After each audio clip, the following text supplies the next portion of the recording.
morning! Today we're going to the Sahara. Yes, we will board a bus, drive straight to the gates of Sahara and then venture in. Hello! Hello, my friend! With the camels. We're gonna get some traditional coffee from Tunisia. Hopefully it's going to be more traditional than what I had up until now, because they do have good coffee here. So today we went on a trip to the south part of Tunisia. We actually ventured into the desert. Now first we visited a town of Mahmata, I hope I'm pronouncing this the right way, where we saw the old troglodyte way of life. Okay, so this down there is a troglodyte. A hole in the ground, well, that's actually just the lobby. And the living quarters are all dug in as separate rooms. So let's get down there, see how that actually looks. It looks very similar to what you see in Star Wars, where Luke Skywalker used to live in something like this. Hi, hi.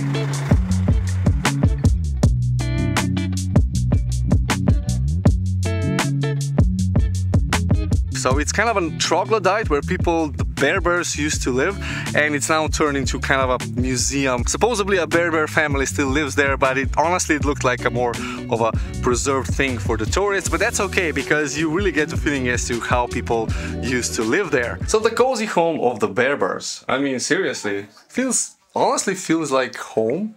And the temperature, I think, stays constant like throughout the year.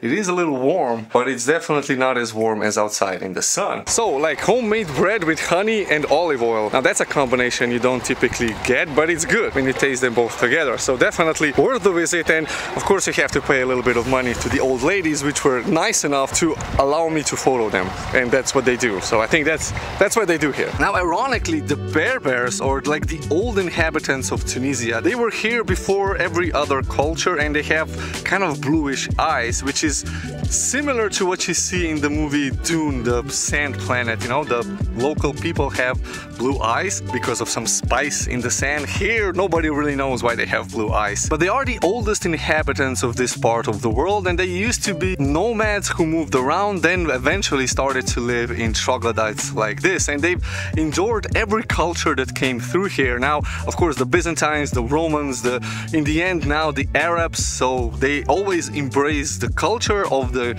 invaders and as well as the religion. This is why they kind of always adapt and people leave them alone. But they do have their own flag, their own language and their own writing, so it's like a nation within a nation that's always been here. Now I think they leave them alone because they're very useful. If you get lost in the Sahara, they will always welcome you in. They will give you food, shelter, water, because, you know, that's the way you live in the Sahara. So they were always helpful and not conflictive in this sense. Then we went further on south, right to the edge of the Sahara, to the gate of the Sahara, where we went onto the camels, where we did camel rides into the desert. It was like half an hour riding, maybe 20 minutes in one direction. And, you know, guys on motorbikes were actually offering us soft drinks. You know, it's like multi-tourism there, and there was a lot of people, a lot of tourists that they bring every day, and of course from everybody they get a little bit of money for the photo, for the camel, you know, just for the hell of it.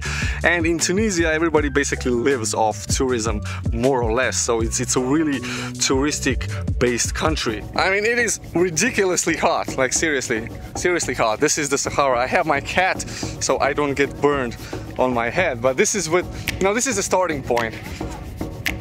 The official photographer. Hello. We made it somewhere in the Sahara. It was like a 20-minute ride, I think, 15 maybe, but it's nice.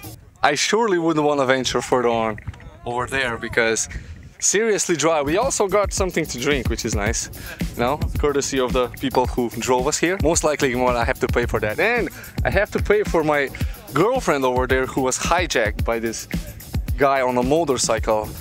Not really sure if I want to do that, but anyway.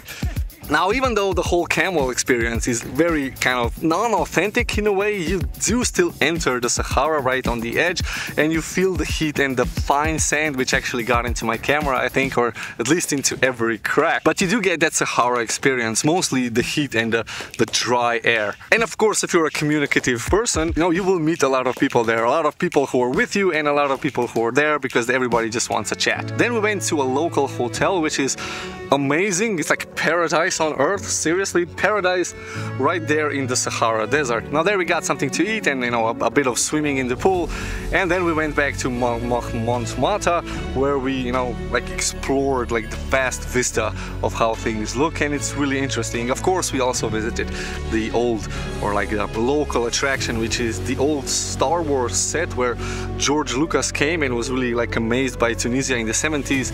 Then he wrote a novel and then they made a movie there, and the set that they left behind eventually turned into a hotel where you can rent a room, and it's, I think, quite an experience to, you know, maybe stay there for a day or two. So, you know, just your local moisture evaporator.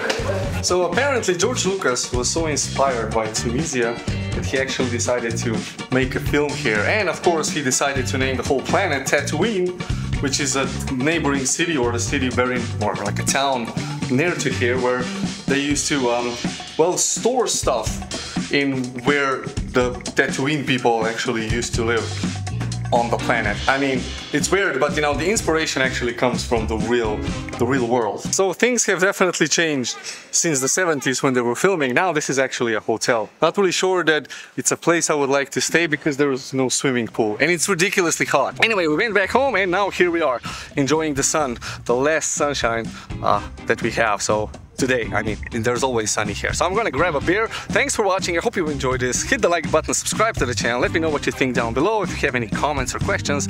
And I'll see you in the next one. Bye bye.